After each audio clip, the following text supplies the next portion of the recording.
What is up YouTube, and welcome back to another Dreamlight Valley video. In this video we're going to weigh up the pros and cons of the brand new expansion pack, A Rift in Time, and ultimately find out whether you should buy it now or maybe wait a little while. Before we begin, I just want to say a huge thank you to a lot of you who've been checking out my videos, leaving comments. It really is great to see the support online and for you all to endorse my stupidity. With that in mind, let's get straight into it. So, like many of you, I was also a little bit surprised by the decision to make Dreamlight Valley a premium game instead of the previously promised free-to-play. Now, I have no problem in paying for games, I know, shocking, but it did leave a sour taste in my mouth as this patch did approach. So what exactly is included and not included in the expansion? First off, right off the bat, Jack Skellington is part of the free update, which means you can get him without paying for the expansion. And if I'm being honest, he's probably the best thing about this patch. I am a massive Nightmare Before Christmas fan, and I honestly thought he was going to be behind a paywall instead of some of the other characters. That said, if you do buy A Rift in Time, you get this brand new realm, which includes several different biomes for you to explore.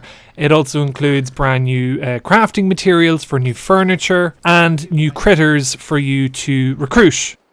As you can see, the new realm has everything that the original Dreamlight Valley had. So you have Scrooge's shop, you have Remy's restaurants, and you have Goofy's stalls, which sell a variety of different seeds, both old and new. Now, I thought for some strange reason that the Scrooge's shop was going to have unique items maybe that would make you kind of visit the valley, but it seems that they're all kind of linked to the same pool of furniture, so that's a little bit disappointing if I'm being honest. For some strange reason I thought there was going to be like a premium pool of items maybe that would kind of encourage people to come to the realm and check out like unique shop sales. But that's for another time. Maybe that's something that is going to come in the future, or maybe I'm just being incredibly greedy and unreasonable. One of the things that is really cool in this expansion is the brand new time warping kind of ability that you can do with your hourglass. So this can be done with a companion. It's a brand new skill like farming or foraging or mining, and basically with your hourglass you're going to go around the biomes, and this is for the original valley as well. You can do this wherever you want, and I'm going to mistakenly talk to Eve, but yeah, if you find these little rifts in time, and we're going to talk to Eve again, you can find new treasure to use in crafting, for quests. It's really cool, really well done, and exciting. And as you explore the realm, you find these little time rifts, which are kind of like kind of circular zones that kind of give you loads of treasure. So always keep an eye out for them. Speaking of treasure, there is loads of new loot that you can find, loads of new fruits, loads of new materials, new fish, new wood. Lots of exciting things that anyone with kind of hoarder's instinct, kind of like myself, will revel in. So it's kind of fun, and nothing new in how we collect or gather things. As you can see, my pockets are terribly cluttered. Would really appreciate if they give us bigger storage, but that's for another day. One of the big sells of the expansion is of course the 3 brand new characters. We're talking about Eve, we're talking Rapunzel, and we're talking about Gaston. Now, as you can see, unlocking the expansion brings you to new locations like Rapunzel's tower, which is really cool, but also quite limited because, as far as I'm aware, and this is just through my own experience playing the game, Rapunzel and Gaston have yet to visit the original Dreamlight Valley, so they're kind of restricted and kind of trapped in this island. Now that might change as I unlock more of the quests. I will come back and correct myself if I'm wrong in this, but for now I haven't seen them kind of leave these areas, which is a bit sad and a bit of a missed opportunity, but again, I would imagine that this is going to change itself over time. One thing I am delighted to see, and I didn't know how it was going to work when we unlocked the expansion, was how the old valley villagers and the new ones would interact.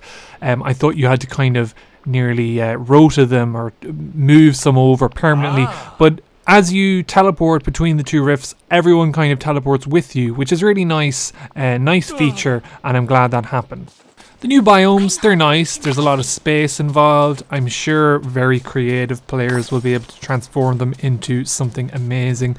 As you can see with mine, this is a mess. It will probably remain a mess, but there's generous space in most instances. I think the jungle, there's a lot of kind of corridors which, you know, there's not much room for creativity, but again, time will tell as people kind of mess around with the new furniture options. And yeah, next thing, let's talk about bugs.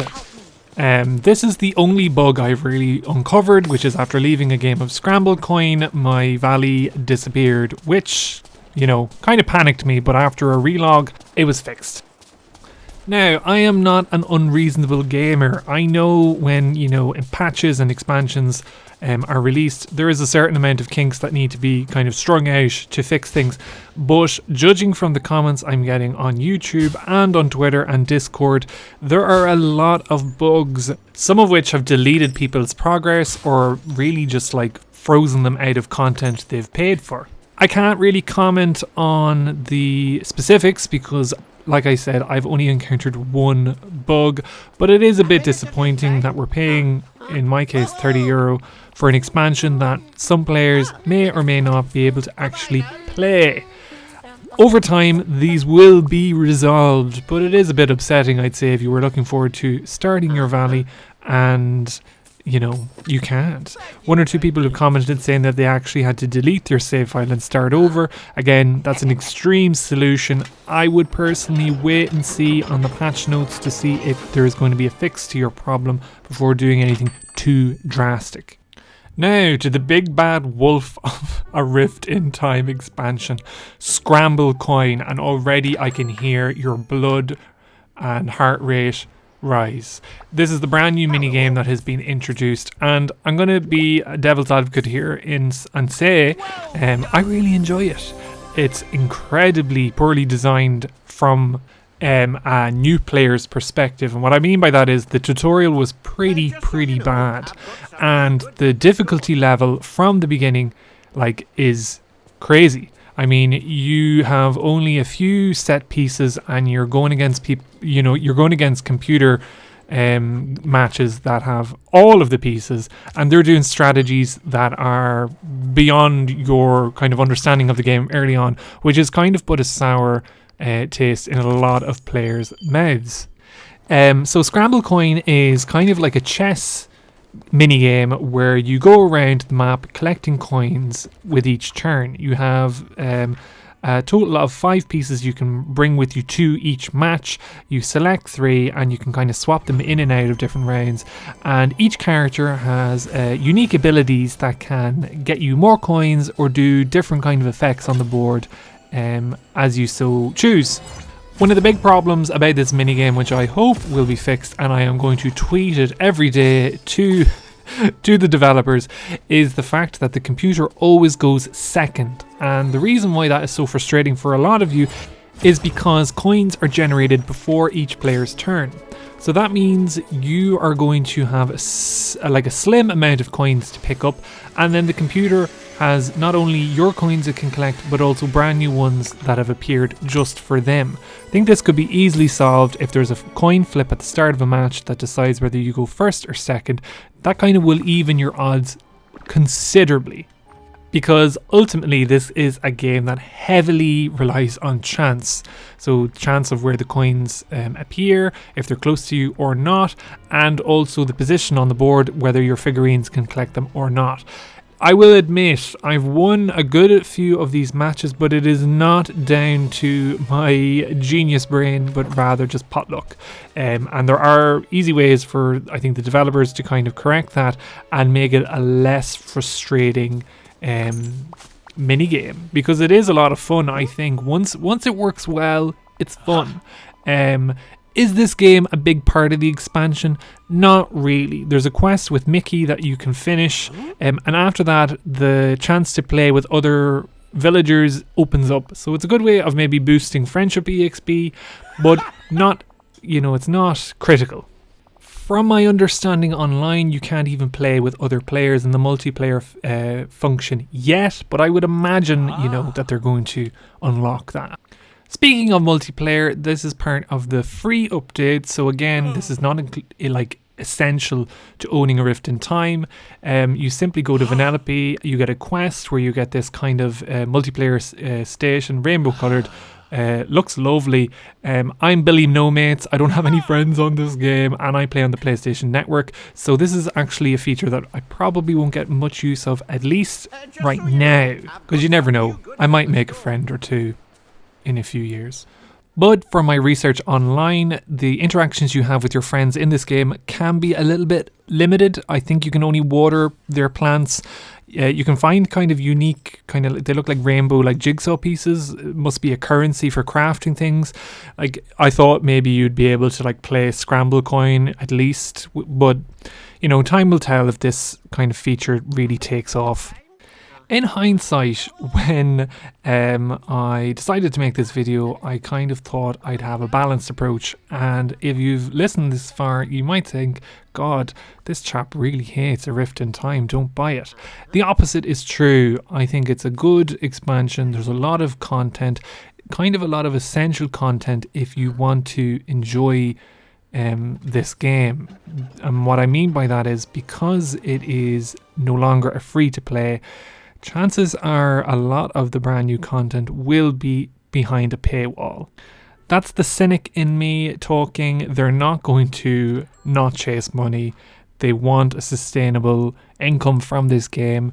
My only thing is, I have no problem in paying for new content, new characters, new quests, new biomes, if they work well. And judging from the reaction online, there is still a lot of bugs and kinks to work out in this expansion. You can't have it both ways. You can't say, right, we need, to finance brand new content to give you the best services possible, and then when the expansion releases, there's a ton of bugs. So that's my only quip with a Rift in Time. To focus on the positives, I've really enjoyed the game. I think I'm a lucky one in that there's been really no bugs to disturb my progress. I've really enjoyed the 3 new characters, Eve, Gaston and Rapunzel. The new realm is better than I expected, and I'm enjoying visiting it more than I thought I would. The time Rift skill and the brand new minigame Scramble coin, although I'm in the minority, I think is a lot of fun and shows a lot of promise. And you have to remember as well, there is a roadmap of content in spring and summer of next year that you will unlock by getting this expansion pack. The main question you have to ask yourself is, do I want it now? And to see what works, and if you have a good time, perfect. Or do you want to wait until there's a bit more stability to be found in the content? I myself do not have much patience. If a new thing comes out, I want to see what it's like. So that's why I got this. I'm glad I got this. It's fun. It's injected a lot of new content and interest in Disney Dreamlight Valley. Like I say, I've only done a couple hours worth of content, so the best may yet to even come, but right now still impressed, still looking forward to brand new things, and there's going to be quality of life improvements implemented regularly, well, at least I'd hope. Some disappointment that they haven't really been executed well from the offset, but as a live service game, these are kind of the things we always have to wrestle with. So they are my thoughts on the brand new expansion, A Rift in Time for Disney Dreamlight Valley. If you made it to the end of this video, congratulations and commiserations, I appreciate it. Leave a comment below on what you found good, bad or indifferent about A Rift in Time. Consider liking the video and subscribing to the channel. It's a great free way of supporting more content. And with that said, catch you in the next one.